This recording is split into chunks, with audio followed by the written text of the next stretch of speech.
Hi, everybody. I'm Anish Andheria. I work with the Wildlife Conservation Trust, WCT.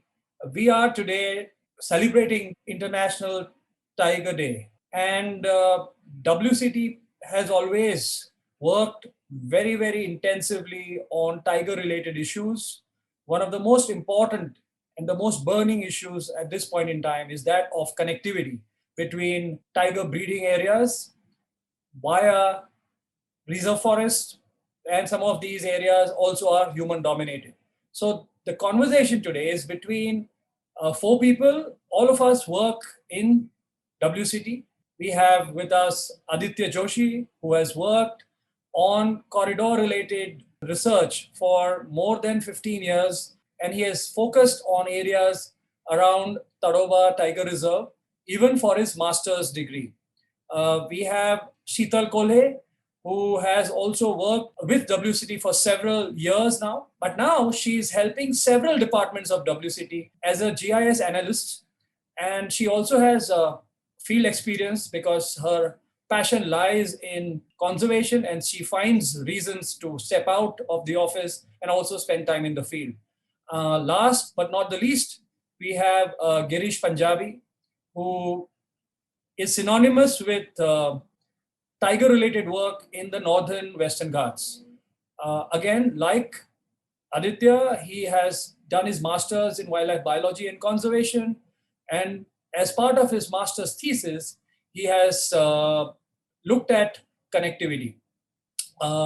So today I'm going to have a very, very open conversation between us four colleagues, because we keep thinking, we keep talking about conservation, and we keep talking about solutions.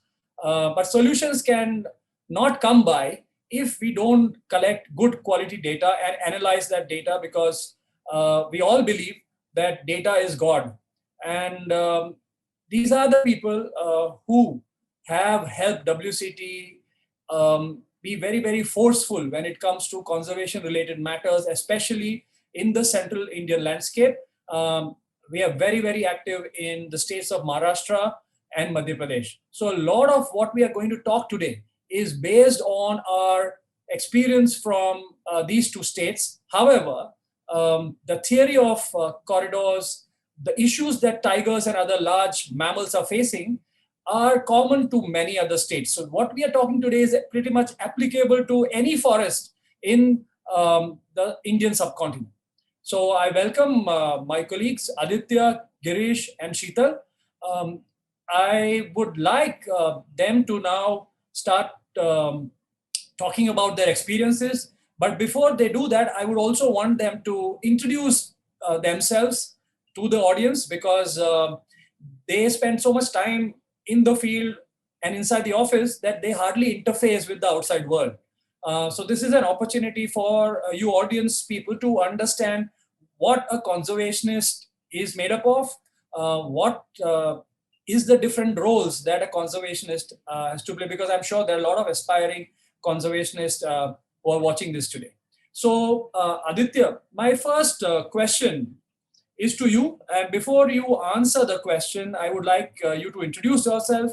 And the question is simple, that you have worked in the reserve forests, in the territorial forests, in the corridors around Tadoba Tiger Reserve for several years now. Even before you joined WCT, you were associated with the tiger work. I want you to give us in a snapshot what we mean actually by corridor, and what are your I would say in a way indicators that you look for when you are going into the forest to start collecting data. So this is before you start collecting information. What is it that makes you zero down on a certain habitat so that you can start asking those very, very relevant long-term questions?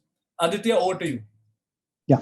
Hi, I am Aditya. I am a wildlife biologist, and I have been studying large carnivores for more than a decade now. So it mostly involves large carnivore monitoring outside protected areas. Apart from that, I'm also looking at projects which look at hydrology, forest streams, water flow from protected areas, because that is one of important resource that we get from the forest, and both of them are linked. And then other lesser studied species like pangolin. So these are some of the key work that is going on in the central Indian landscape. Now coming to your question about corridors, so mostly we go to a national park or a tiger reserve, let's say Tadoba, Kanha, Corbett, and we think those are big areas. But if you look from point of view of a tiger whose home range are large, and the average size of protected areas in India is quite small as compared to those in, you say, in Africa. So the need of tigers, like if tigers have to survive over long term, they need large spaces, and it's a large ranging species. So tigers disperse a lot. So individuals from one PA will move to other PAs, and that maintains the genetic connectivity, and the genetic population is then intact. So the corridors would be any stepping stone which is there between two source sites. So it can be a small forest patch, it can also be a plantation, even in some cases, fallow agricultural fields, etc. So when we are in the field, and let's say we are designing a survey, and we want to know whether there are tigers present there, how many there are. Before that, we like to map the forest area using satellite imageries and see how big the forest patches are, how fragmented they are, how many human habitations there are in between those forest patches. And then we do a recce, like we just go to a forest and look for indirect evidences.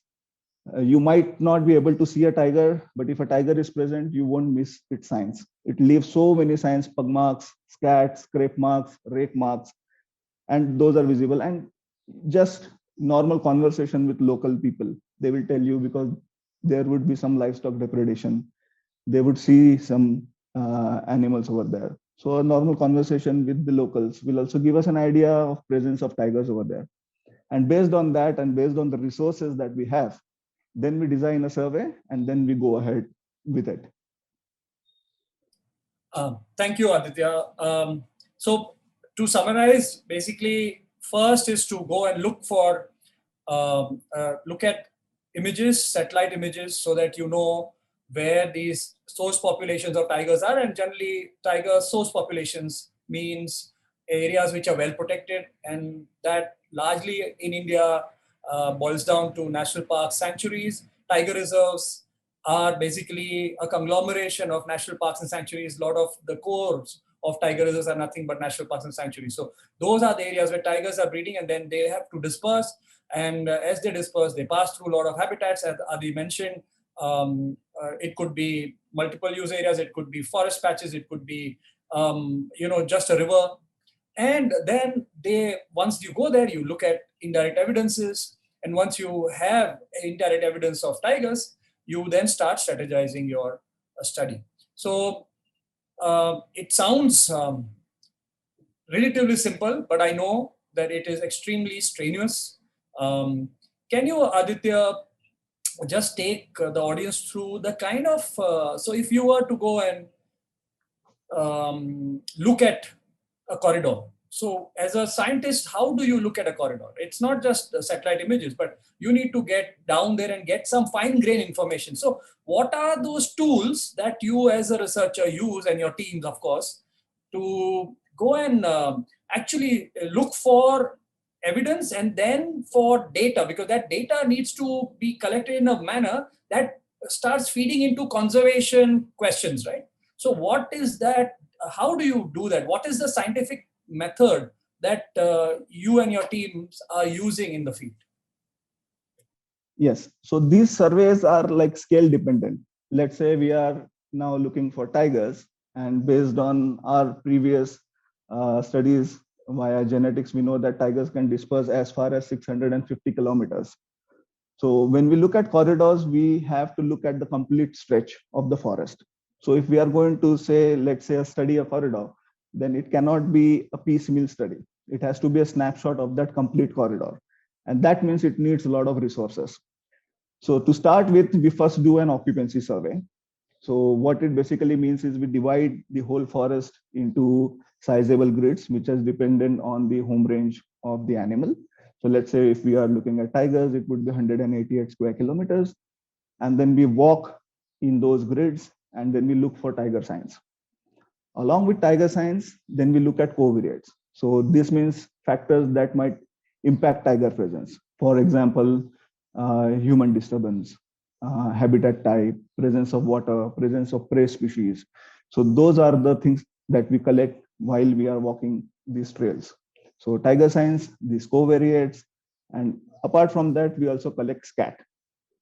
So we do these grids, sample these grids phase wise, and then complete the forest patch.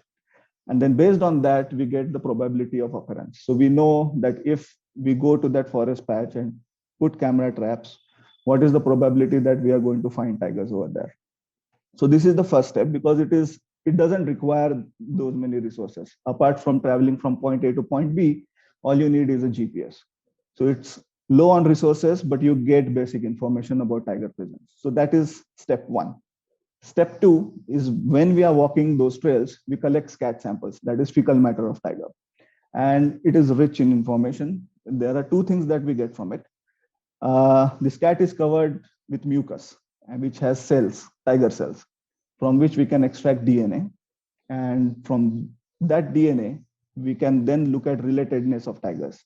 So we will know how they are genetically different from other populations. Let's say if you are looking for a corridor from Tadoba to Nagzira and Navegao. So we can see whether the population in Tadoba is similar to that of Nagzira and Navegao, or they are different. And based on relatedness, at individual level, we can tell whether this individual has migrated from a different population or not. So that tells us whether tigers are moving and using that corridor or not. Second information that we get from scat is diet. So we know how much is their dependence on livestock, how much of their diet consists of wild prey population. So that is an important information that we get. So after these two things, then we determine which are the key areas where we can do resource intensive work, and that is camera trapping. So in camera trapping, we divide that same area into finer scale grids of about 2 square kilometers. And within that each 2 square kilometer grid, we place a remotely triggered camera trap in pairs, because the tiger stripes are like fingerprints. So on right and left, they are different. So we want a snapshot of that tiger at any given point of time, so that we can assign a unique ID to that tiger, which stays with it forever, because the tiger stripes don't change. And these camera traps are then deployed at large blocks. So each block would be like 1,000 square kilometers. And they are active for about 40-45 days. And then we get critical information about number of tigers, their movement patterns, how much area they are using. And then we get individual level data, which can be then subsequently used for management level interventions. So these are the key things that we do when we are surveying a corridor. Thank you, Adi. My next question is to Girish. Girish, welcome. Again, before you answer the question, I would like you to also introduce yourself. And the question is as follows. Girish, Adi spoke about the kind of work that he is doing around in the Vidarbha area, which is one of the richest in terms of large carnivore densities. You work in a very pretty area, but it is not high in density when it comes to carnivores, it comes to herbivores. But why are you interested in that habitat? Most people think that tigers have to be present in high densities. And those areas where the tiger densities are high are the most important focus areas. The other areas need not, be protected the way the high density areas are. So why is the area that you're working? I'm not going to speak much about the area, because I want you to explain that area that you work in, and also from taking the lead from what Aditya has mentioned about how they go out there and collect data. What is it that you have done in the last 10 years from the first, and Aditya mentioned about the occupancy survey. So what kind of occupancy survey you did, and why was that done? And did you only study tigers, or you looked at other animals? And if you did, Why?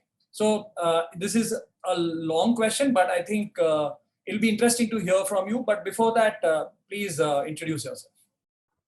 Thank you, Anish, for having me on board. A little bit about myself before I answer your questions.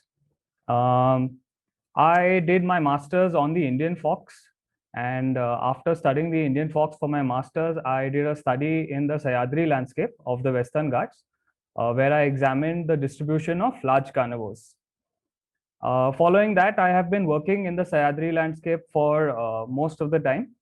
And recently, in the year 2019 and 20, we've actually reassessed the status of large carnivores in the Syadris. Coming to your question as to why I work in the Syadris or why I work in the Western Ghats, when most people know that the density of large carnivores is much lower here as opposed to the Central Indian landscape, or you could say the Corbett landscape of North India, or the Northeast landscape like Kaziranga. The reason I work in the Syadris is because the Syadris is part of the Western Ghats.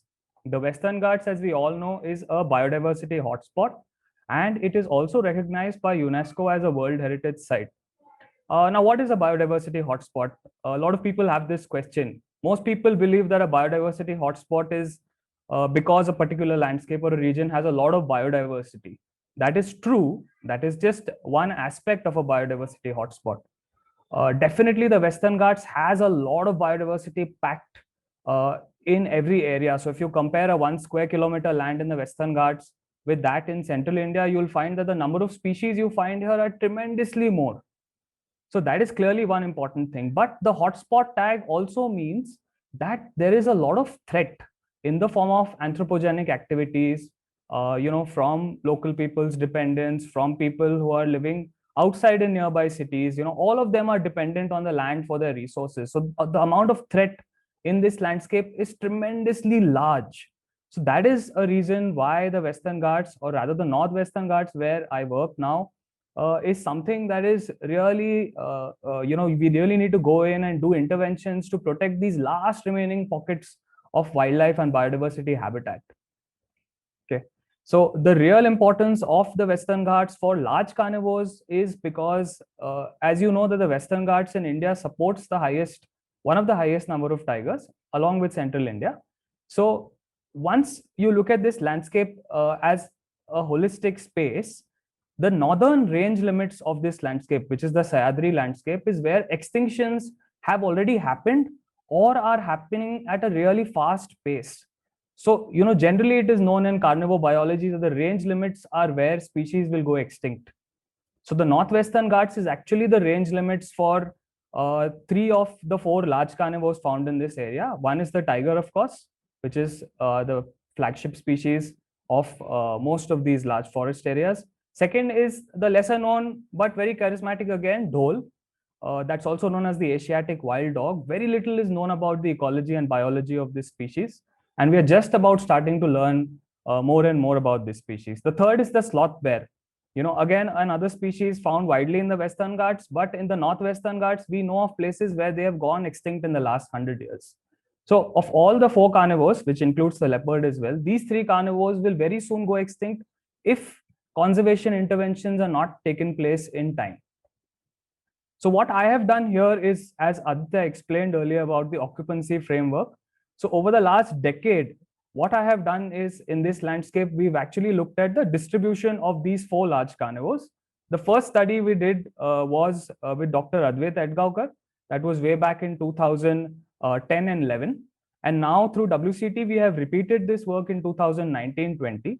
This long-term data set has been invaluable because a lot of conservation interventions in the form of a new tiger reserve, the Syadri Tiger Reserve, as well as a lot of other initiatives have been taking place to consolidate the corridor. So the long-term data is actually telling us whether we've been successful at doing conservation, what is the existing status of large carnivores, what was it 10 years ago, has all our intervention made any difference or not? And this is something that is vital. Monitoring is vital to try and understand whether our interventions are making any difference at all or not. So that's the larger theme I work at. I work at a large landscape level. I try to look at carnivores, which are flagships in these landscapes, and try and see how we can conserve large chunks of habitat, which are really vital for biodiversity as well as for ecosystem services. Fantastic. Thanks, Girish.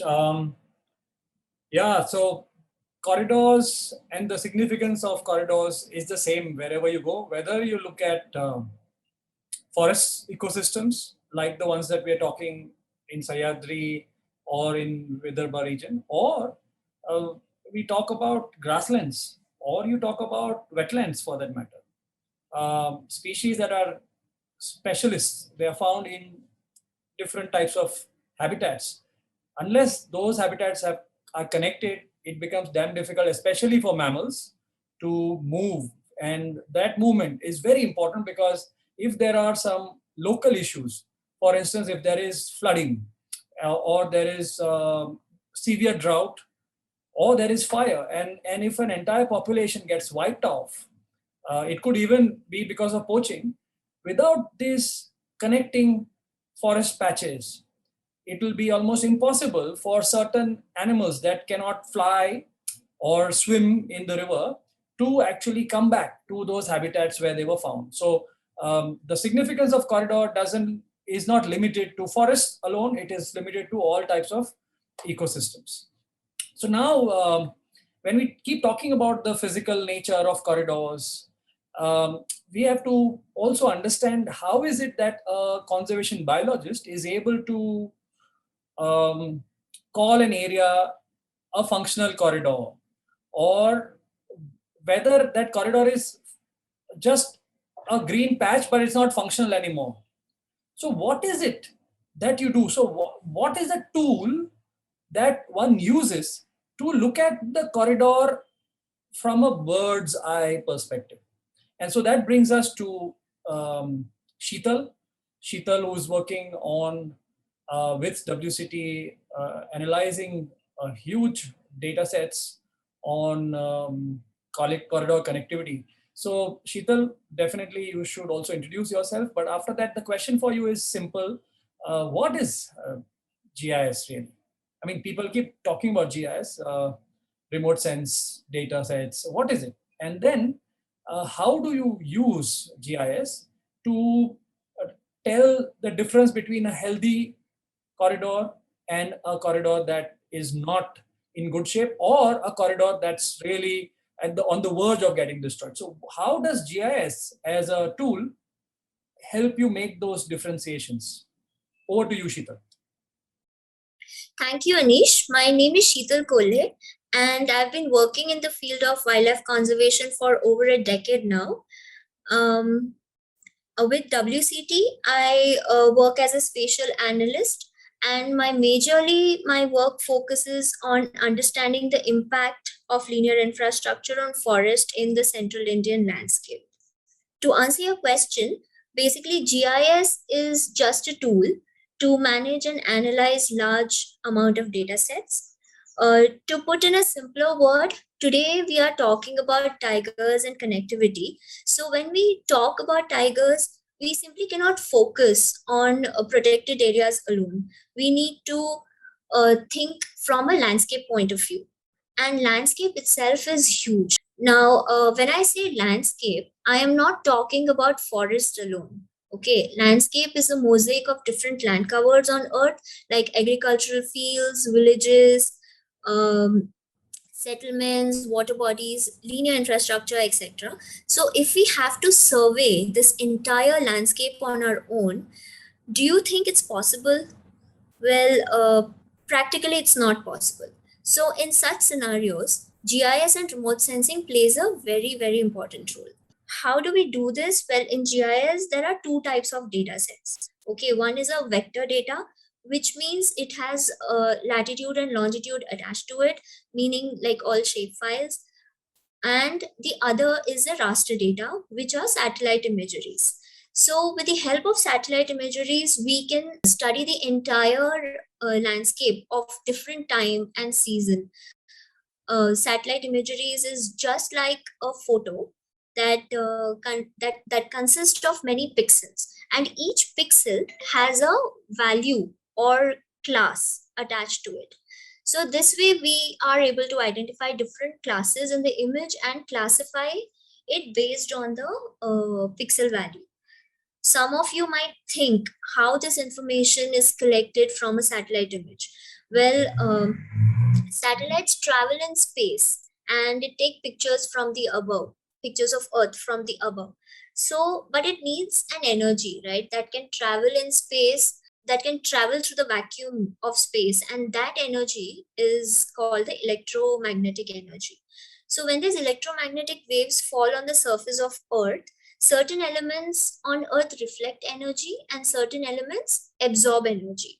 So based on this information, we can identify different classes in the image by its color, by its size, shape, and texture. And we can classify these images into different classes and make a land use land cover map.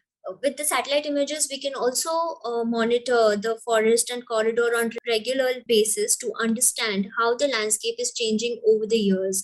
What are the factors causing this change? And the trend and rate at which this change is happening. We can use multiple data sets collected from the field, like animal movement data, animal presence data, forest fire data, rainfall or soil or population or linear infrastructure data, and overlay all this information on our land use land cover map and understand the relationship between wildlife and the changing landscapes. This information can help the decision makers and stakeholders to make a better decision for conservation. So one such example is of the roads of the roads that were being expanded around Taroba Tiger Reserve. Since we were regularly monitoring that corridor, we could identify this problem very early on in 2016 itself, and this enabled us to collect data from the field and put the mitigation measures in place right in time.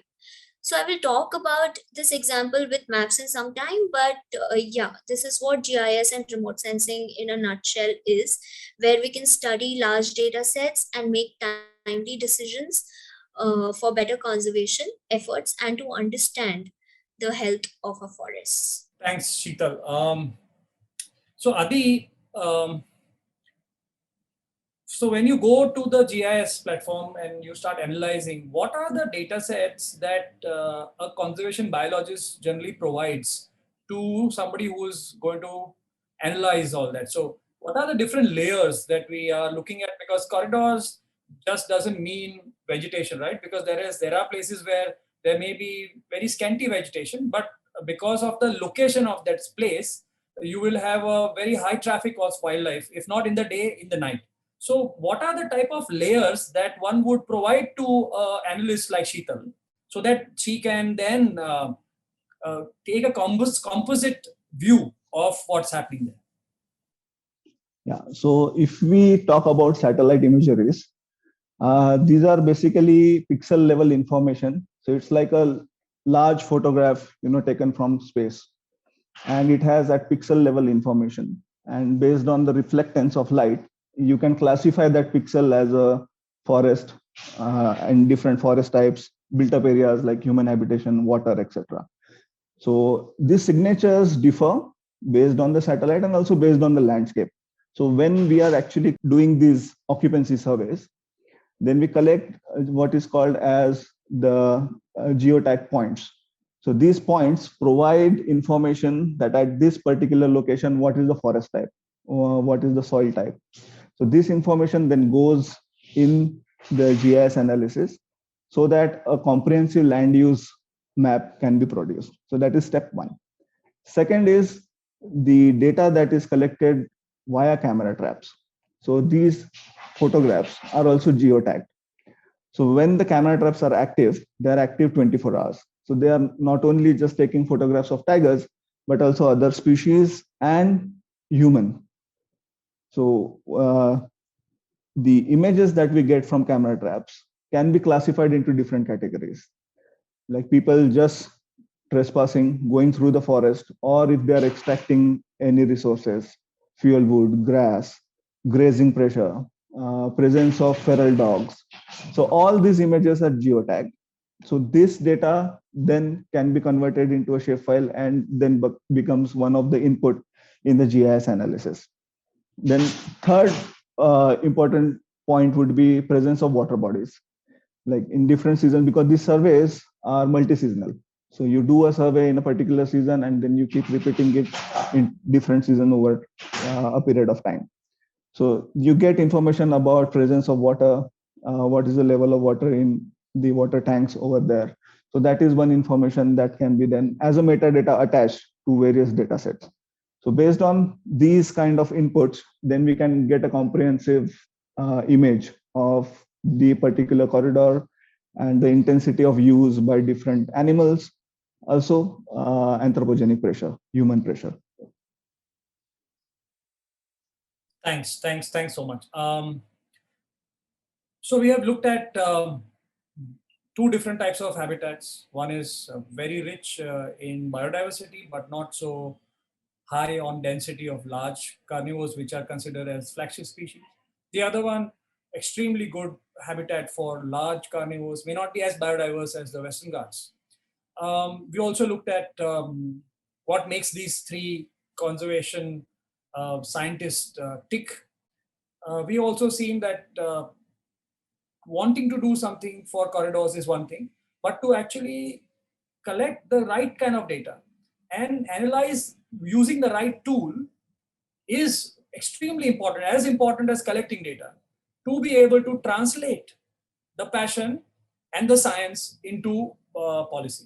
So far we have discussed that. Now looking at some other aspects. So I think we can use Girish's work beautifully to also look at the importance of corridors for different species, which means that if we were to look only for tigers as a flagship for connecting forests, will that help connect the forest for other species? That's an important question, because Project Tiger was launched in early 1970s with an idea to protect large chunks of land. And because tigers move in large areas, they thought that the tiger is the right species to use as a symbol. By default, by protecting tiger habitats, we'll be able to protect a lot of other species, thousands and thousands of species and millions of animals. And definitely it has helped. But is that it? Which means that should we be complacent? And so your work, Girish, helps us actually understand that the corridor is the same. So the forest is the same. How does it translate in terms of connectivity to different species? And here I'm only focusing on mammals because you are working on mammals. Obviously, there are very, very important implications on birds, on even insects. But let's, for the time being, look at your work in a greater detail so that we can explain the people who are listening to us as to that a good tiger corridor, is that enough for other animals? And if not, why? Absolutely, Anish. That's, I think, a very valid question. To explain the answer, I would like to show a few slides. I will just share my screen here. So let's look at the Syadri landscape first. Okay. If you look at this map, I hope everybody can see this map. Yeah. If you look at this map, it has a lot of blotches of green, and there are some red boundaries shown there. So this is India, and the western part of India is where the Syadri landscape is, along the Western Ghats. Way back till 2020, there were three protected areas actually. Two of them were part of this tiger reserve called the Syadri Tiger Reserve up north. And around 60 kilometers further south is a wildlife sanctuary called Radhanagari Wildlife Sanctuary. The Syadri Tiger Reserve measures around 1,100 square kilometers, while Radhanagari Wildlife Sanctuary is about 350 square kilometers. All the green patches that you see are the remnant forest habitats. These are interspersed by multiple land uses, including agriculture, orchards, other sorts of plantations, villages, infrastructure projects, and all the more, in fact. So this is the kind of landscape in the Syadris. Every square kilometer of forest habitat here is packed with at least a couple of hundred species of plants, amphibians, birds, reptiles, and all sorts of other gamut of biodiversity that exists. And the thing about the Western Ghats is it's a really linear landscape. If you can see that the landscape is actually very, very straight and long. Unlike Central India, which is spread across a wide area, the Western Ghats is actually a mountain chain that is very, very linear. So it's connected to the states of Karnataka and Goa. And many of these parts in Karnataka and Goa are actually protected. They are well protected parks, some of them. Some of them are protected areas, not very well protected, but nevertheless, there is a good chunk of habitat available where we know that tigers are breeding. So basically, very briefly about how all of this works for each of these large carnivores, I'll briefly explain this. So as I spoke earlier about the studies we did in 2010-11 and in 2019 and 20, what we found is that tiger occupancy has actually increased in this landscape. If you look at these two maps, the one on the left is 2010 and 11, and the one on the right is 2019 and 20. If you look at the red grid cells here, the redder or the darker grid cells actually indicate that tiger occupancy has gone up. So over the last 10 years, what's happened is because of the Syadri Tiger Reserve getting declared, because of the corridor plan being formed for this tiger reserve, protection has definitely beefed up in the landscape. And many of these measures eventually have helped the tiger recolonize some of these parts. If you look at the dhole, the same stands for the dhole. The dhole has also, in fact, increased in occupancy over the last 10 years by a fair margin, in fact. So if you actually compare the colors of these two maps, you can see that in 2010 and 11, dhole occupancy was in fact low in some parts. And in fact, now a lot of the areas are dark blue in color, which means that dhole occupancy has gone up in these parts. Similarly, for the leopard in fact is a fairly adaptable species, as we all know. So not much changed for the leopard. The leopard used to occur in almost 95% of the landscape way back in 2010 and 11. And now it occupies about nearly the same, 96%. So not a lot changed for the adaptable species like the leopard. And it was pretty much same for the sloth bear. There were only slight increases in some parts because of the declaration of the Syadri Tiger Reserve. Some parts were where sloth bears seem to have colonized. Other than that, not a lot changed for sloth bears either. So what really changed in the last 10 years is that tiger and dhole occupancy seems to have gone up. So what is the importance of this long-term data? What is it telling us? It's telling us that for certain species, if you look at this graph, for the tiger and the dhole, the colonization probability is nothing but a value between 0 to 1. So if the probability is closer to 1, it means that something has occurred in a significant way or in a higher way. And if it's closer to 0, it shows that it's occurred in a lesser way or in a lesser fashion.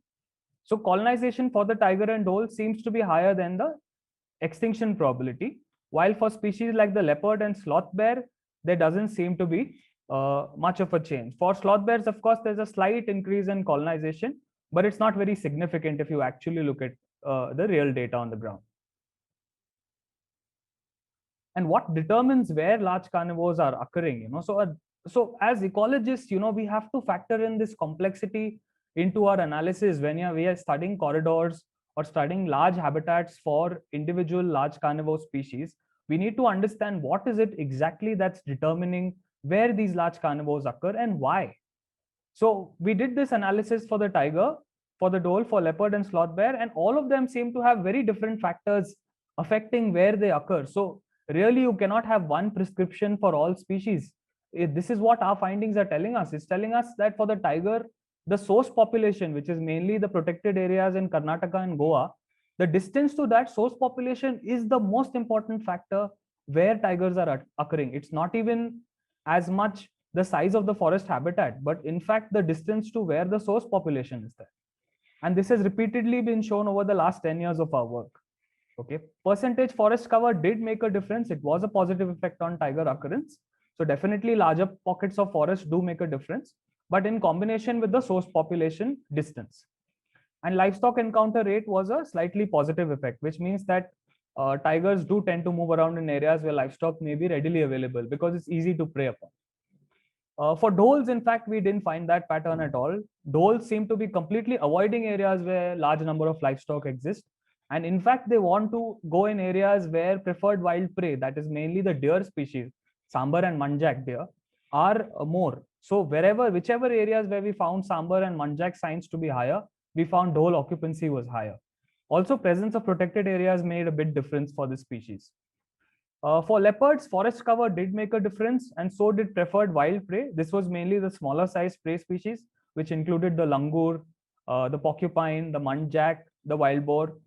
Okay, and livestock encounter also was a positive encounter, a positive effect, which means that because they are adaptable, they will readily move around areas where livestock is easily available, even at a large landscape scale. For sloth bear, what we found is that livestock is a completely negative effect. So wherever large amounts of cattle is grazing in the forest, livestock, sloth bears are completely avoiding these areas. Forest cover and protected areas are really important for bears. So as you see, these findings are telling us that each of these species require different determinants or different factors for them to survive and use these areas. So let's take an example of the tiger. So if I just plot a map of where we saw tiger signs when we did our survey in the Syadris, we actually found that areas closer to the source population near Goa and Karnataka, there the encounter rates of signs were much higher. And as we started going further north, the encounter rate of signs became less. But the important part is that tigers, even though this corridor looks very fragmented in between these two protected areas, they were managing to move further north till the tiger reserve. But you compare this to a species like the sloth bear, whose dispersal ability is much lower, we actually found this very strange pattern where we found that sloth bears are occurring till Radhanagri. And then suddenly in the 60-kilometer long corridor patch between the Syadri Tiger Reserve and Radhanagri Wildlife Sanctuary, we did not detect a single sloth bear. And the sloth bears in Syadri Tiger Reserve seem to be totally isolated from this population further south. And because this is a very large distance, even if one sloth bear was going around or two sloth bears are going around here, the chances that they will actually go and form, part of this remnant population further south is very, very rare. So it's telling us something very stark about these two different species. For a tiger, we can pump in a lot of money and preserve a tiger reserve and possibly introduce tigers here and ensure that they're breeding. But unless we connect this corridor, some male tigers may be able to disperse up north and go south, or from south come up. But sloth bears are absolutely unable to disperse in these fragmented areas. So this is something that only individual level studies, individual species level studies are able to tell us. And that is where hard, robust information and long-term information over 10 years is very, very useful. I hope I've answered your question, Anish, and I'll stop this share now. Thanks, Girish. So we have seen how conservation on ground manifests on different species. Thankfully, Maharashtra government, because of several studies that have happened, both on large carnivores, also on smaller diversity like frogs, also laterite plateaus, and which means on plants as well, and reptiles, they have declared a string of protected areas. We'll come to those a bit later, Girish, but definitely that's a positive sign, and that's what long-term research does. So Sheetal, I would like to come back to you. Is it possible for you to take the audience through the composite map that you have created, like Girish did right now, and explain how, what are those, so different things like what is a bottleneck, where are the pinch points, which are those areas which are close to tiger, what is the kind of the flow in terms of which are those areas where tiger will do pretty much okay even in the next 10 years. But what are those areas which may be very close to a protected area, but they are more vulnerable than some of the areas which could be far off from there. So it's not the what I'm trying to say is that the quality of corridor is not directly related to the protected area that it is connecting. So is it possible for you to just go on that slide of the composite image of the Central Indian landscape And then also as part 2 of the question, can you also superimpose some of the linear infrastructures to show how a healthy looking corridor can also drastically get impacted just by a single thin strip of infrastructure? Okay, wait, let me try. I have few maps downloaded here. Let me try and share the screen. Okay, so this is a connectivity map of the Central Indian landscape. Central Indian landscape has 8 states, which is part of Maharashtra, Madhya Pradesh, Chhattisgarh, Odisha, Jharkhand, Telangana, and Andhra Pradesh. Also, parts of Rajasthan are included in the Central Indian landscape. These purple polygons that you see are all the protected areas of the Central Indian landscape, and the shades of orange and red that you see that are flowing like an electricity is the connectivity. Okay, the darker shade indicates the higher connectivity, and the lighter shade indicates the lower connectivity. And so basically how we made this connectivity map was based on the circuitscape model. The circuitscape model basically borrows the algorithm from the electronic circuit theory. In that, in this, what we did was we had the data of genetics, nightlives, land use, land cover, animal presence. So based on all this information, we have prepared this connectivity map. Okay.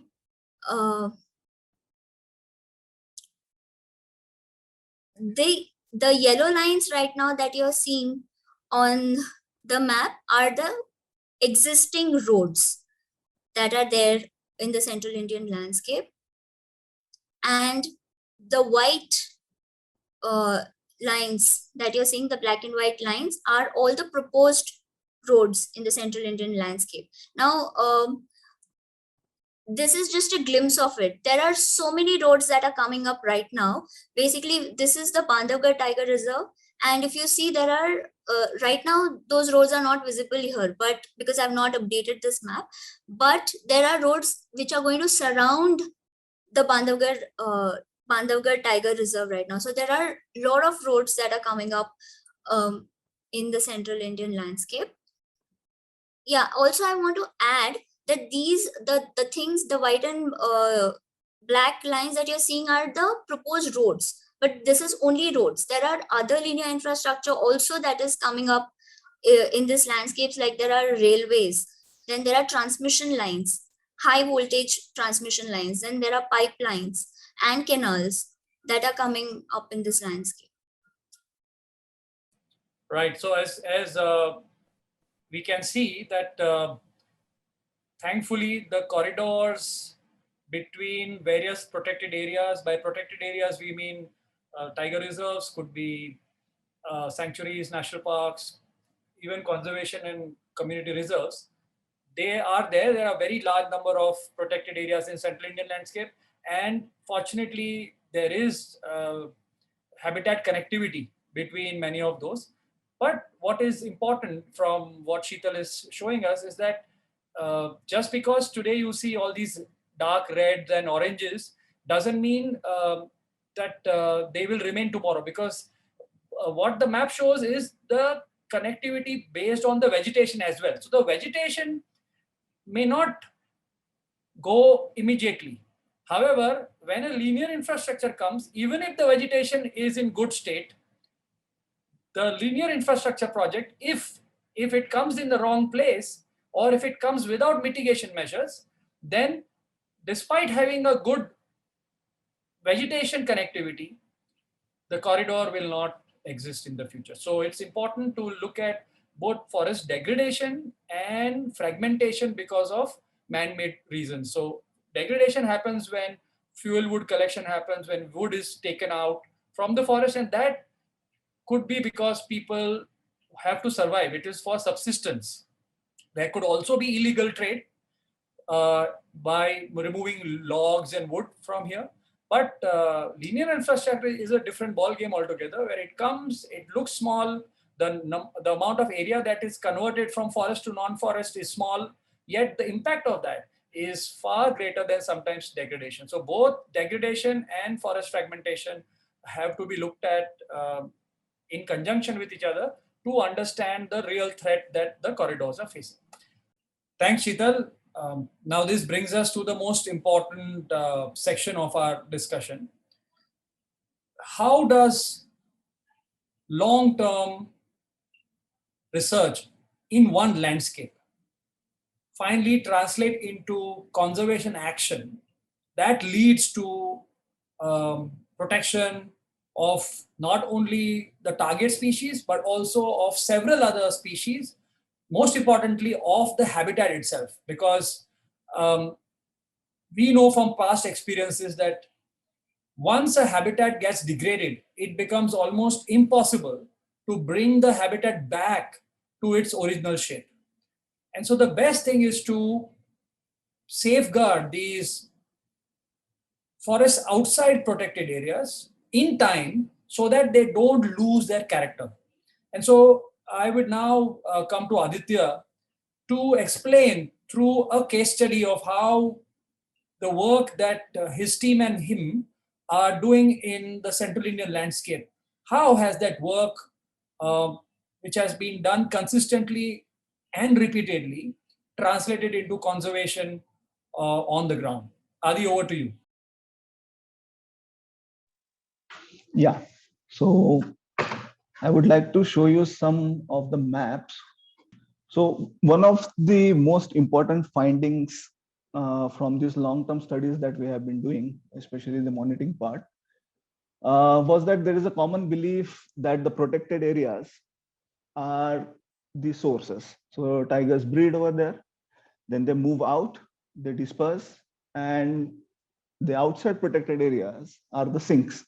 So that is where some of the tigers would survive and most of them would die. But based on our long-term camera trapping plus genetic study that we have been doing, we now know that that's not the case. Even we have resident breeding populations outside protected areas. So if you look at this map and take Tadoba, for example, so this is a source population, a conventional source population. And one would think that tigers would be breeding here and then going to the surrounding areas of Brahmapuri, Central Chanda, Chandrapur.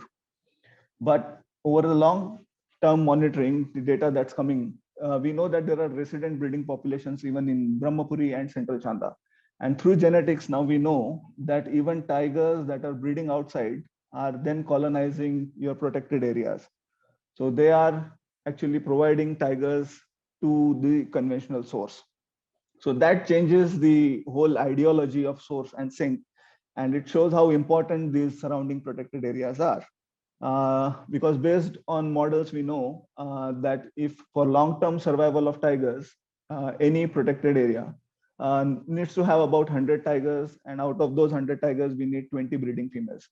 Now, if in isolation, if you look at all these protected areas, all the tiger reserves in India, especially Central Indian landscape, none of them would fulfill that until and unless we take into account the corridors and the surrounding forest areas. So together they act as a meta population, and that is the key thing. And then based on this data, we can then design the working plans, the management interventions, and the future for these large carnivores. So this was one of the major findings, and which is now driving a lot of the work that is happening in the state.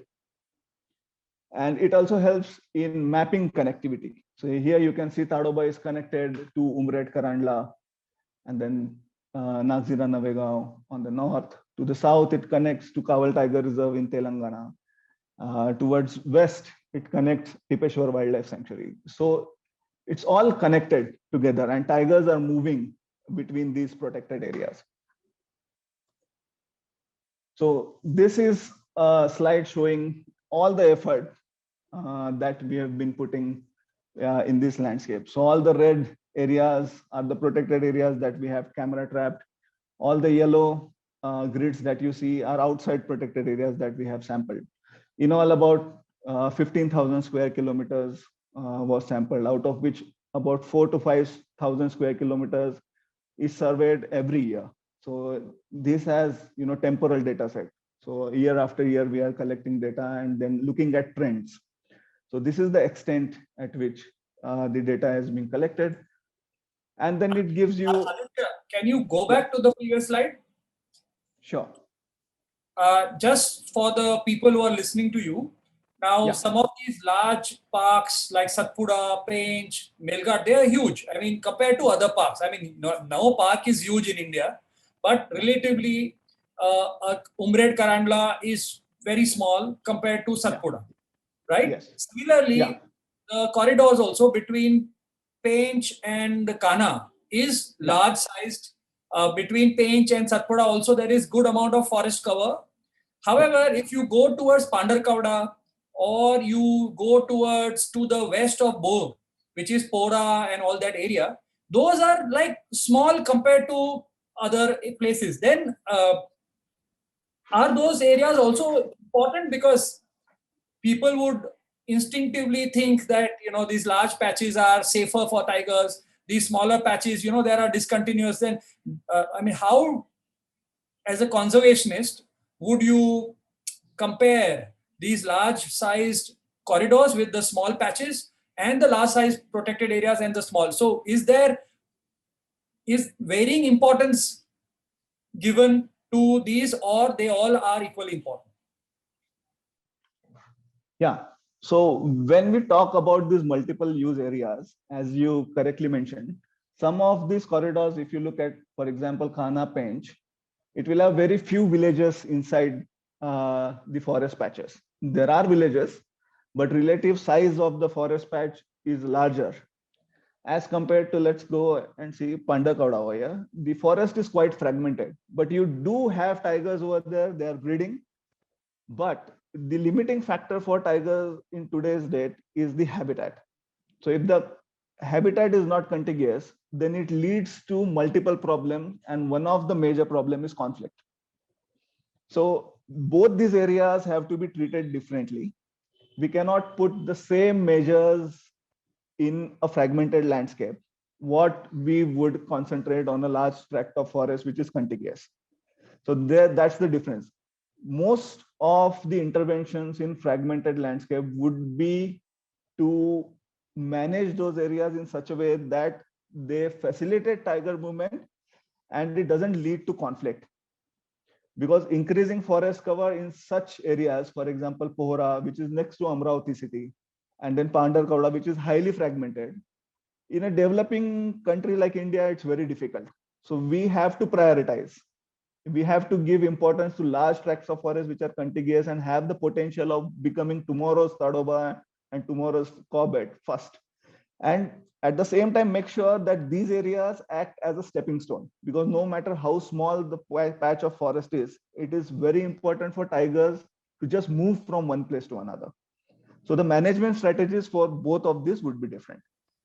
So you are saying basically that even if a tract is 8 to 10 square kilometers, it is important, and as probably not as important in terms of how many animals it can hold, but extremely important as a stepping stone, right? So we cannot kind of be partial towards small patches just because they may not hold too many animals. Yeah. So corridor might not be just a patch of habitat which supports resident tigers. It also has the function of facilitating movement of animal, which is key for maintaining, genetic viability of tigers over a long period of time. Right. That's an important aspect. Now you can go on with your other slides. Yes. So this long-term data that we've been talking about generates quite interesting, observations. For example, in this map, all the blue area shows that repeatedly where tigers are breeding. So you are having, litters that are getting born over there, and then tigers dispersing. So these are the hotspots where tigers are breeding over multiple years. So that gives you that provides you a template as to how do you prioritize areas within the corridor for protecting, and how do you design your management plans accordingly that suits wildlife. And this map shows the connectivity of Tadoba with the surrounding protected areas. So all the red areas are the patches where tigers can move from one place to another with least resistance. And as it goes towards yellow and then blue, it meets more resistance. So all these dark blue areas are human habitations. So that is the place where tigers would normally not go through unless it's some conflict scene. But So, Aditya, natural dispersal. that dark blue area is Nagpur, right? Yes, this is Nagpur. This is Nagpur. This is Chandrapur. Right. This is Amravati. So these are your human habitations, and the red are the corridors which can facilitate tiger movement.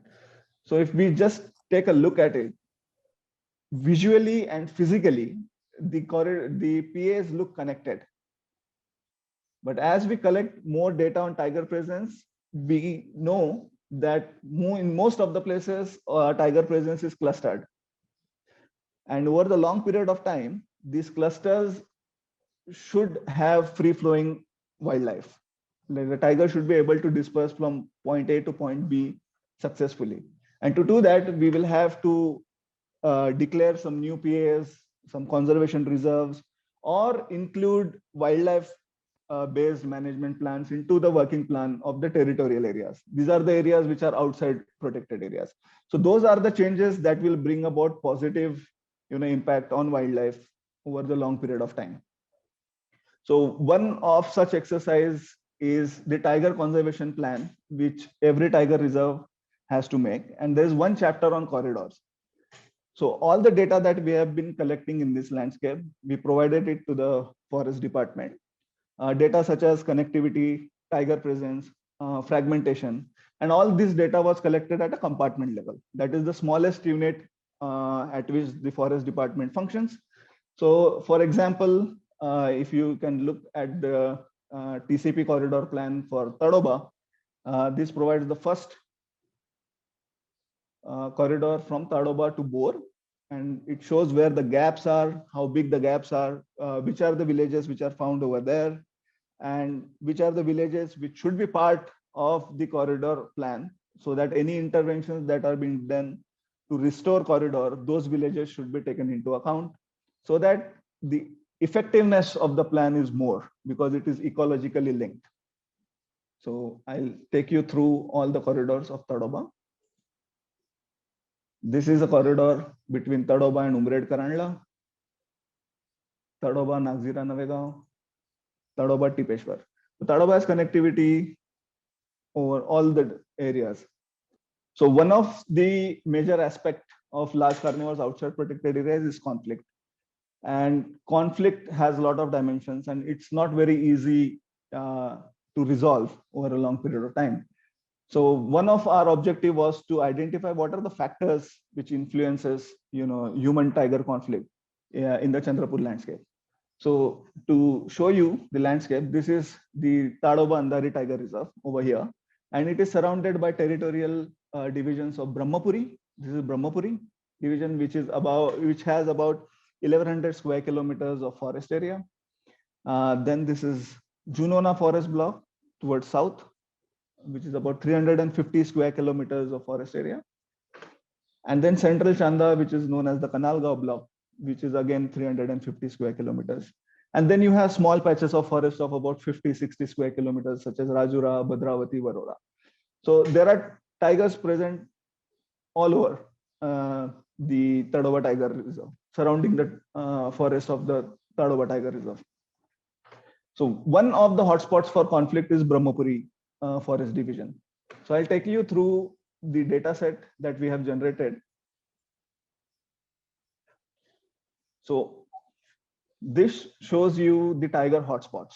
See, the orange area means that every alternate year, this region act as the tiger hotspot. So you will find tigers occurring in more numbers, or the capture intensity would be more in these areas. And the yellow areas are sporadic hotspots. So suddenly these areas will have more tigers in some year and very few tigers in some other year. The camera traps that we deploy also captures humans, so human activity. So if we map all the human activity across multiple years and stack them on top of each other, it will look like this. So each slice is one time frame. And the red areas show you higher human presence, and the faint areas like this pink is where there is low human activity. So what this helps us to understand which are the areas where recurringly humans are going in the forest and extracting resources, because that is where the interaction between tigers and humans is high.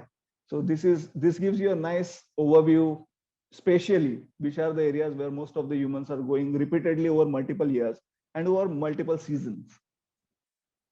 And that provides us a hotspot of human activities. So these red areas are where humans are going consecutively to extract resources. And these pink areas are the upcoming hotspots. So these are the hotspots. If the things continue as it is, they will become red. So that will become consecutive hotspots. So these are the areas where we have to concentrate so that we can control people going in and then conflict happening over there. So this is the overall conflict hotspot pattern that comes out after plugging in all the data. So the consecutive conflict that is happening would be these red areas at the beat level. It is shown over here so that it is easier for the frontline forest staff to understand which are their areas and where they should improve and increase their patrolling. The new hotspots are all these purple areas. So these are the areas which didn't had conflict in the past, but now they are emerging over a long period of time. And these brown areas are the oscillating hotspots. So some years there is conflict over there, some years there isn't. And the blue areas are where there is no conflict. So you do have some areas where there is no conflict, but some areas where there's a lot of conflict. So this provides you a template that which beat should be focused for interventions to reduce conflict over time. So if you can see, this region doesn't have any conflict, but it has tigers. So it has tigers, it has leopards, wild dogs, even hyenas, which are not so frequently found in this landscape. They are always in clusters. They are not in high densities in this part. Sloth bears. And it also acts as one of the stepping stones for tigers moving from Tadoba to Umred Karandla wildlife sanctuaries. So this area, which has low conflict, good for connectivity, and has tigers, has low human presence, are some of the areas which can be taken up and upgraded to a protected area status. So these are the kind of inputs that we work with the forest department, and we try to upgrade these areas into a protected area or a conservation reserve, or try to implement a wildlife focused management plan in this region. So the state of Maharashtra declared this as a wildlife sanctuary. This is Godazari Wildlife Sanctuary. And now it acts as a stepping stone for tigers moving from Tadoba to Umred Karandla. You can see there are tigers present everywhere. And this is the eco-sensitive zone, which now touches the eco-sensitive zone of Tadoba. So it is one contiguous protected habitat, which is good for tigers over the long period of time. Similarly, you can see there is one more protected area, which is Kanalgaon Wildlife Sanctuary, which provides tigers to the Kawal Tiger Reserve in Telangana. So tigers from Kanalgaon have moved to Kawal, and now they are breeding over there. Similarly, tigers from Pandarkavda have dispersed to Kawal, and now they are breeding over there. So these areas which are outside PA are having breeding tigers, and they are providing tigers to new areas. So they are actually the founding population for other areas. So this also recently got declared as a wildlife sanctuary. So these are the small patches of forest of about 139 square kilometers, 150 square kilometers, which in the long run will support breeding tigers in this landscape and will boost tiger population in the neighboring state as well. Thanks, Adi. So this brings us to an important, leads into what Sheetal is working on. So while people are now familiar because of the maps you have shown, Aditya, about Tadoba, so mostly Aditya is focused on forest patches as well as territorial forest that houses large number of human beings as well. They have human beings meaning people, then they will have livestock. So it's a huge population of people and domestic animals that put pressure on the forest. So that is one type of pressure. Now that can be removed by proper patrolling, by improving the livelihoods of people, by improving the relationship between the forest department and the community. So once you use these large data and start mapping them and start collecting more and more information about different species, you will get enough information to start sitting across forest department senior officers and discussing strategies of how conservation can be done outside protected areas with the help of communities, because these are areas where people and tigers live alongside each other. So you cannot think of protecting a tiger like in a Brahmapuri place, Brahmapuri like area, like you would do it inside Tadoba, because Tadoba is a tiger reserve. The core of Tadoba has hardly any human beings inside. There are 1.5 villages left inside. But outside, there are in Brahmapuri alone around 608, if I'm not mistaken, villages. So there, if tigers have to survive, there has to be a proper coordination between human beings, people living outside, and the forest department. So as a conservation unit, data that you collect on the ground and the analysis that happens gives you a good foundation to build strategies for conservation. And that strategy can be utilized by anybody. It doesn't have to be utilized by WCT alone. Most of the work that we do is in public forum. It is all shared with the forest department. A lot of local NGOs also get information from the way we are doing the work that we are doing. And a lot of these individuals and NGOs are also utilizing the data that we have collected to start working on those small patches all around Tadoba. So conservation is a long-term game. You cannot get instant impact, and therefore it's very important for people who are listening to us that people have to invest a lot of time and energy. It doesn't always need a lot of money. Money definitely is important, but time and energy is important, and invest it on one landscape. The returns on that investment can come even after 15, 20 years. So it's not like you put camera traps somewhere and the next day it becomes a protected area. It takes a long time. Even the conservation, so-called battle that was being fought to declare Kanargaon as a protected area. Aditya, you remember that we had visited that place in 2012. And that's actually, there is an interesting story there, because I had a friend who lives in Telangana who used to call me and say that, there is an amazing forest just to the south of Tadoba. So I asked him, and then he told me that there is a patch called, it belongs to the Forest Developmental Corporation. I think it belongs there, because there is a lot of logging that is happening there. But there are a lot of tigers. So I said, let me try and see. And so I think, after that we had this conversation, and and there was one more person, we went to that location. And on the very first day that we went for a casual drive into the forest, and we stumbled upon a tigress with 2 cubs. And that was the starting point of, the urge that kind of took over us to somehow try and get this place protected. And there were so many other organizations who are already talking about Kanhargaon. There were individuals there who have spent decades in that area and they know the area like the back of their palm. So there are a lot of passionate people all across. What science does it is that it gives them their argument a lot of strength. And so therefore, scientists have to work very closely with other individuals and other organizations whose end goal is the same. So therefore, that's the value of long-term data is what I'm trying to summarize, because huge amount of work has happened.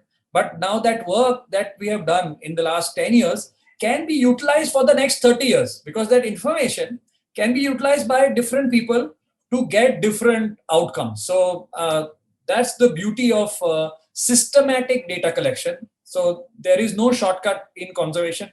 The most important part is quality data, no compromise on data sets. So now talking about, now that we've spoken about this landscape, I think it is the right time for us to go to Sheetal and ask her as to how the same data and the mapping that was done has helped in mitigating,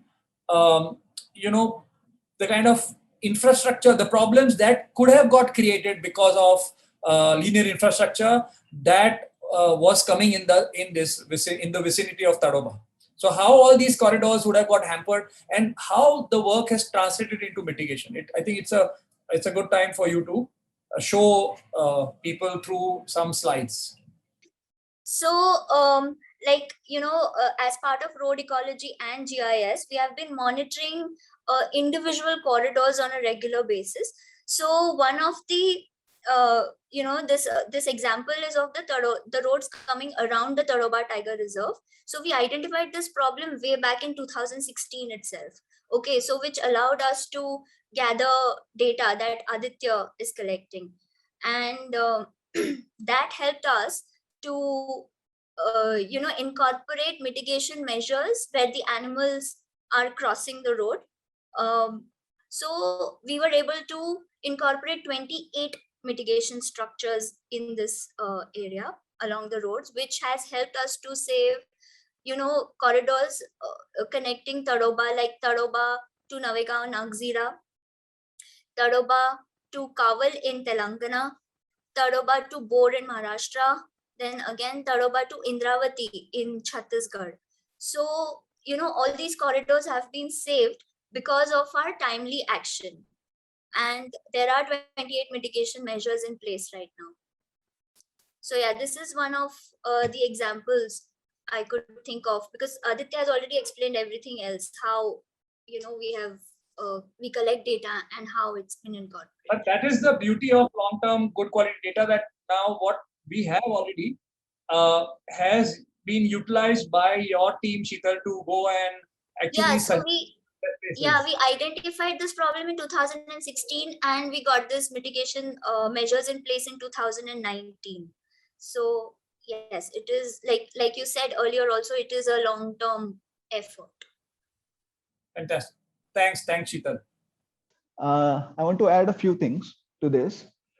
If you look at the Chandrapur Mool Road, which is on the south of Tadoba, which is about 40 kilometers of road. It is an existing road which is being upgraded. Now, on this complete stretch of forest, there is already a linear guideline which states how big the mitigation structure should be. These are generally animal underpasses. But one of the major limitation is where these mitigation structures should be spatially placed, because until and unless animals use them, the efficacy of these mitigation measures is nothing. Like, we will spend so much money, but it won't serve the purpose.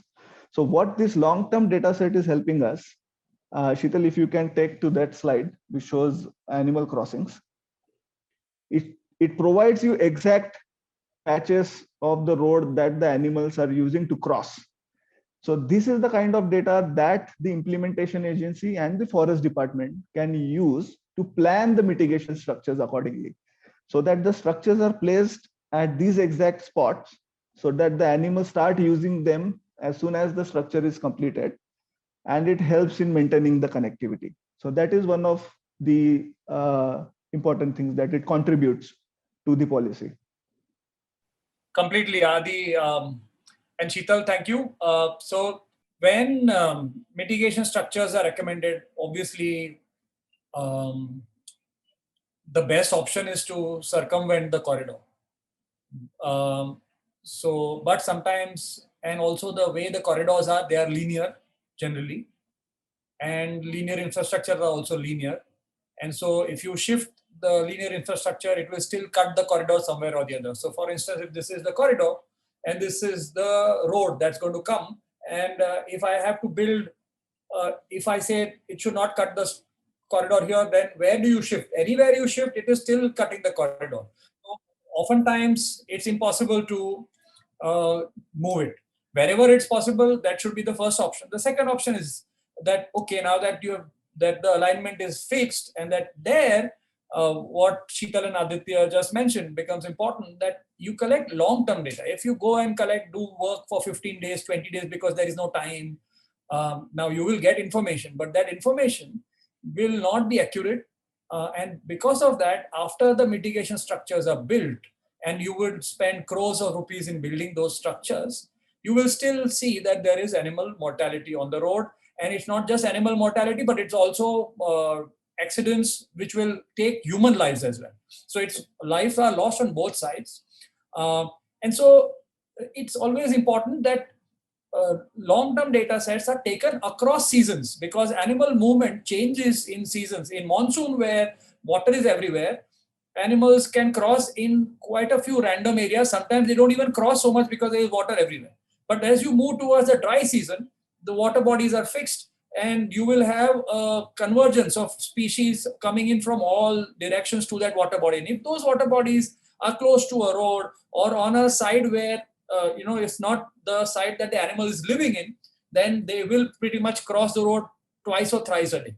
So those kind of data sets therefore become important. If you did studies in monsoon and you build a structure, invariably that structure, despite spending all the money and despite all the right intentions, will not provide the kind of mitigation that is required. So it's important again. So thanks really, Aditya and Sheetal, for bringing to light how long-term data is helping the government to safeguard some of our wonderful corridors and wildlife. Now, this brings us to the last section, or the last part of this discussion. I would love to go to Girish again to actually understand how similar work has happened in the Western Ghats, because Western Ghats, as he has already mentioned, is biodiverse but very, very fragile. And so any amount of work that happens there, and if there is some conservation success that comes out of it, it is absolutely invaluable. So Girish, can you take us through so that the audience understands the location, like how Sheetal and Aditya showed the Vidarbha region and how these various tiger reserves and the patches are situated. It will be important for people to understand which are the areas that you are talking, and how the government, along with information provided by organizations like us, has been able to at least move in the direction of securing the corridors and also species. Absolutely, Anish. I will just explain that. I will share my screen again. So just carrying forward from what Sheetal and Aditya explained so wonderfully using maps, a similar sort of analysis we did in the Western Ghats, in the Syadri landscape mainly, of the state of Maharashtra.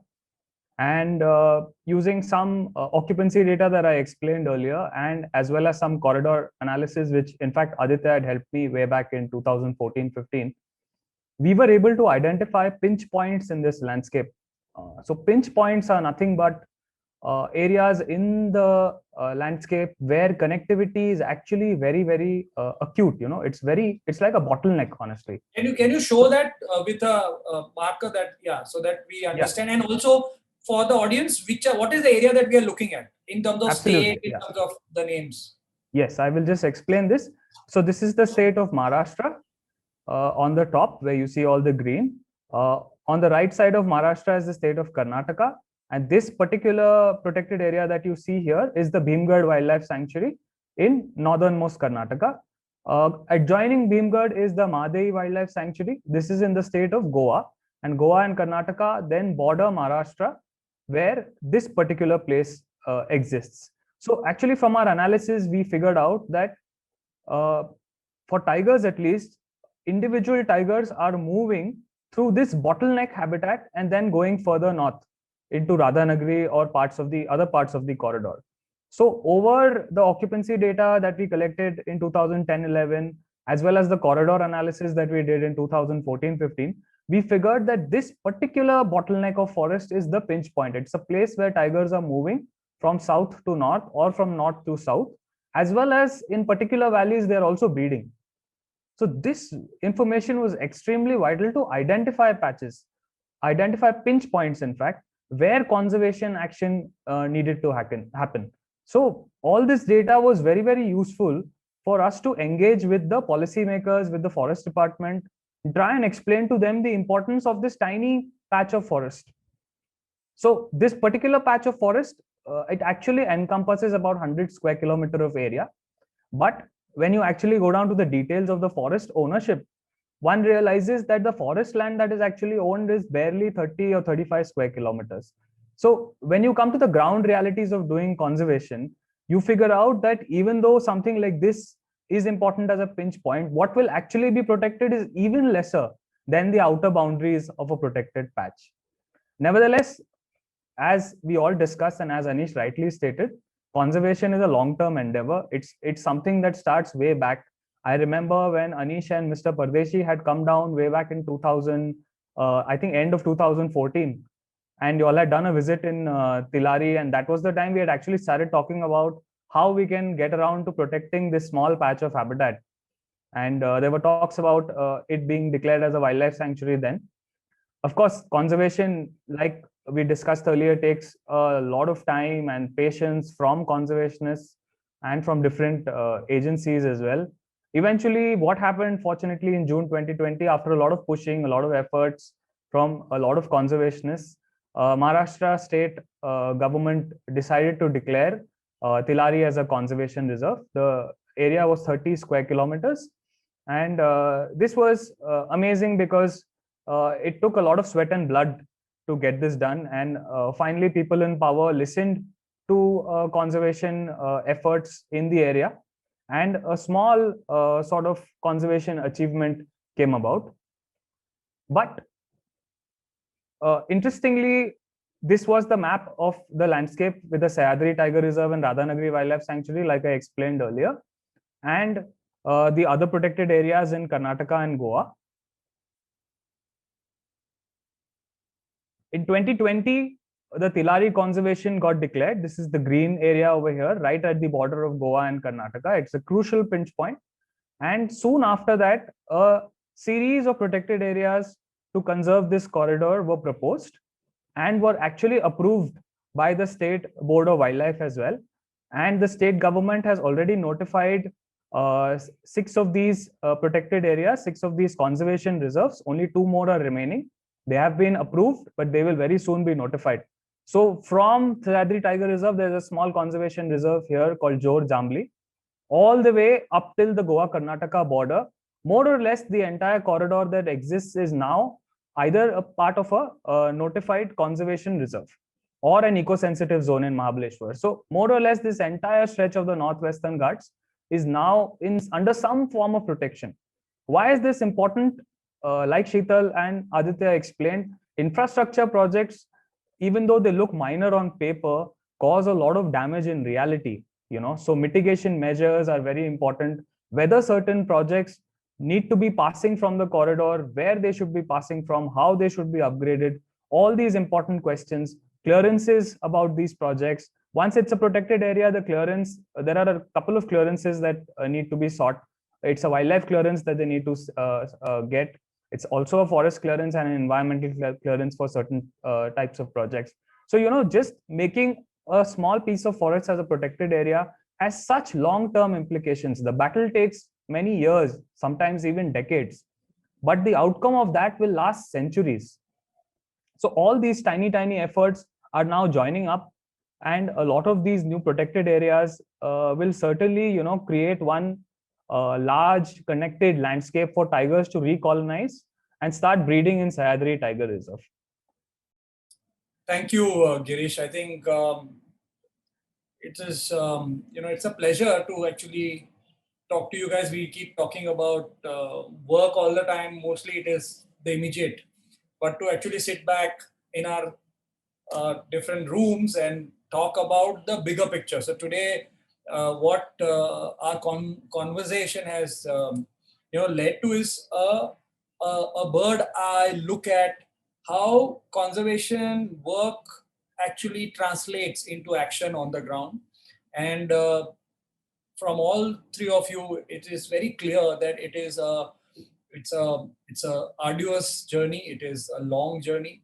It requires a lot of patience. It requires perseverance. It requires the ability to overcome frustrations, because there are so many times, and I remember Sheetal, Aditya, when we were talking about Kanargaon, pretty much every year there have been instances that we thought as a group that Kanargaon is going to get declared any point in time. We were so close, yet so far, and so far that many people had actually given up hope, but because we knew the value of that land, because we knew that we owe to the unborn generations, because as conservationists of today, you and I, we have few years on this planet, after which we are gone, and we'll be gone as happy people because we were not spectators. So each one of you have already in your life,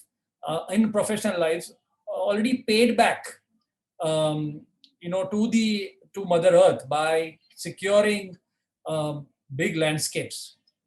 So as an individual, you will be satisfied, but as a species, I think the damage that has happened, and it continues to happen as we speak, is so enormous that unless we start strategizing action, unless we start using science in the right way, in a way which is not biased, in a way that doesn't get pressurized by power,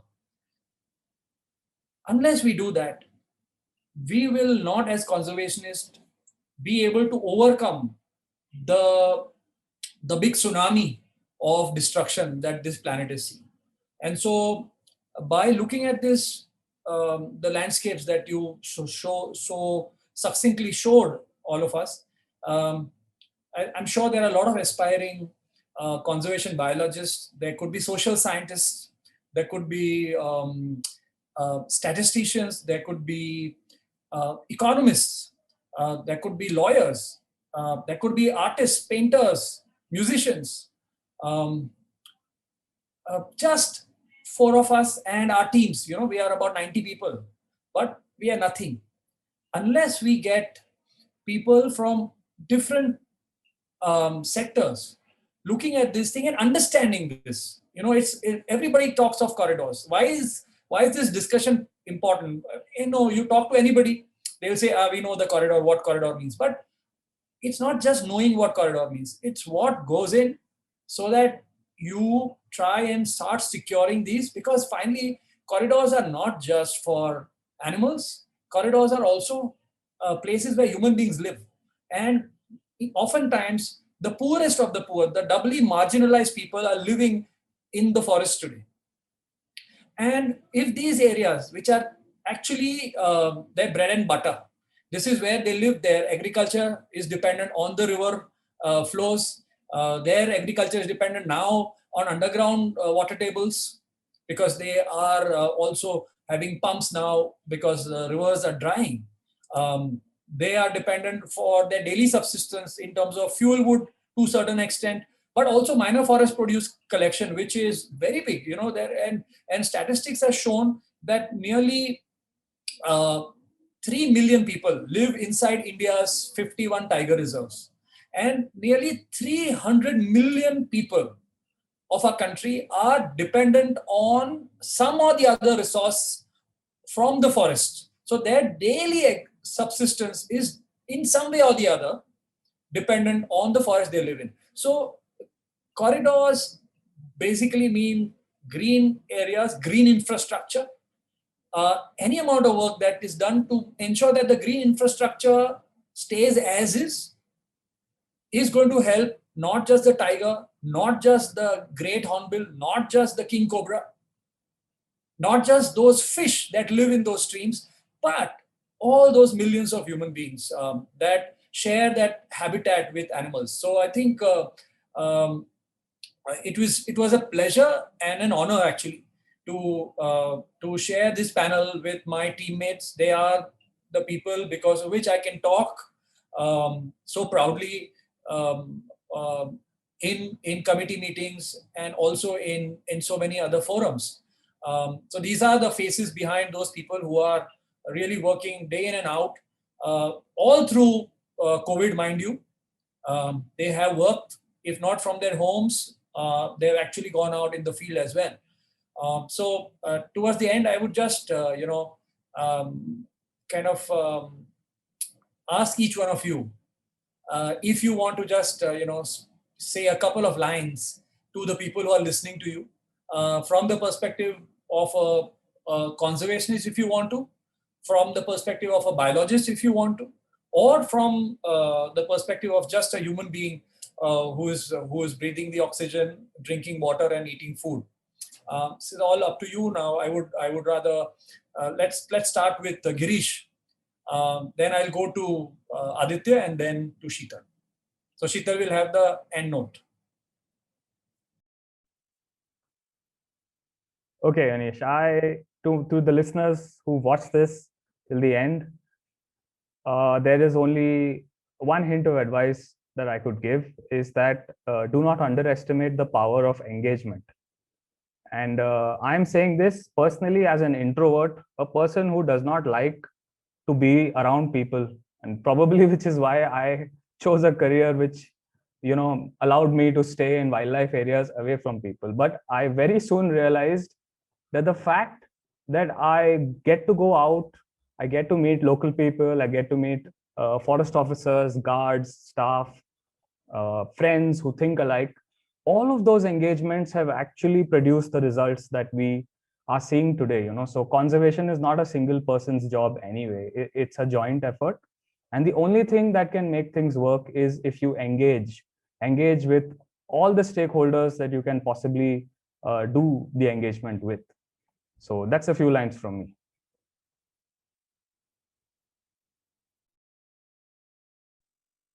Yeah, I completely agree with what Girish is saying, that conservation is a process and it requires engagement from all the stakeholders. And when we talk about development agencies, we have to engage with them. We have to make them understand why it is important to conserve these landscapes, and even work with local people. Like, the conservation work beyond protected areas is quite different to that what we do in protected areas. Outside protected areas, we have to address the need of the local people who are dependent on the forest and take them into account, and then develop the wildlife management plans accordingly. So the engagement is quite important, and it's a long process, and it's not just about wildlife policies, but it also includes, the psychology of the people. Then we need to look at the livelihoods of the people. So it's a multidisciplinary approach, and we need support from everyone, and everyone should understand why it's important and then work towards it. Yeah. Beautifully said, both of you, Girish and Adi.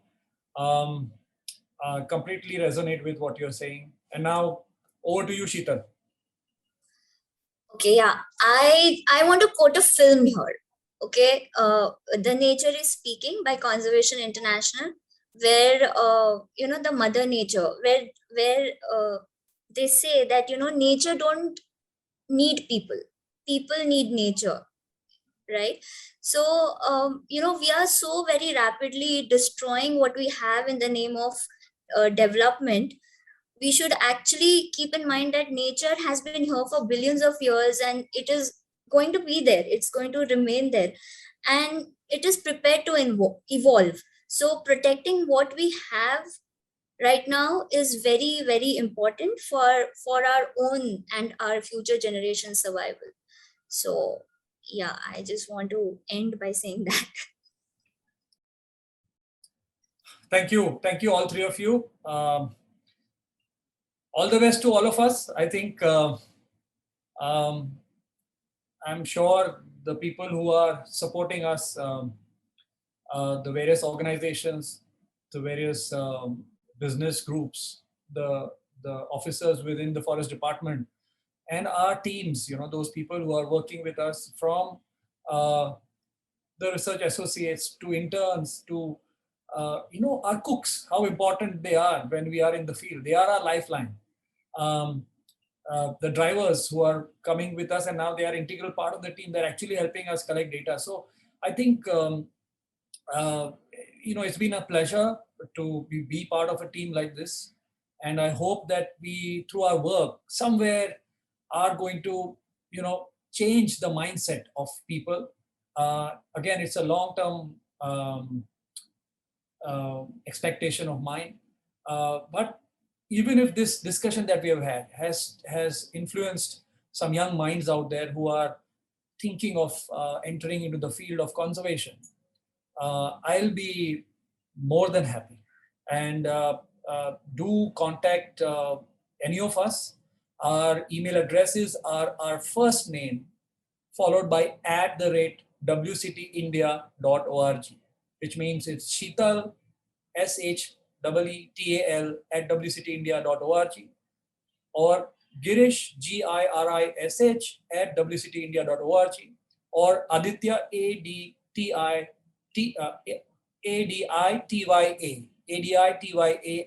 @wctindia.org. I'm Anish at wctindia.org. Do get in touch with us. If you have any doubts, if you are thinking of taking on conservation biology as a career, if you want to, even if you are a social scientist, there are several other teammates who we can direct you to. But make sure that you talk to people who are working on the field, in the ground, so that you know whether you are cut out for it, because there is no instant success here. It's a tough game, but it is the most satisfying thing that a passionate human being can do. So I can speak on behalf of all of my colleagues here that we would not trade our profession with anything else on this planet, no matter how difficult things are on the ground. So all the best to all the listeners. Hope all of us come together to protect this beautiful blue marble that we live on. And thank you, Aditya, Girish, and Sheetal, once again for really discussing the kind of learnings and the wisdom that you have gathered over the last many years that you worked in. Thank you very much, all of you.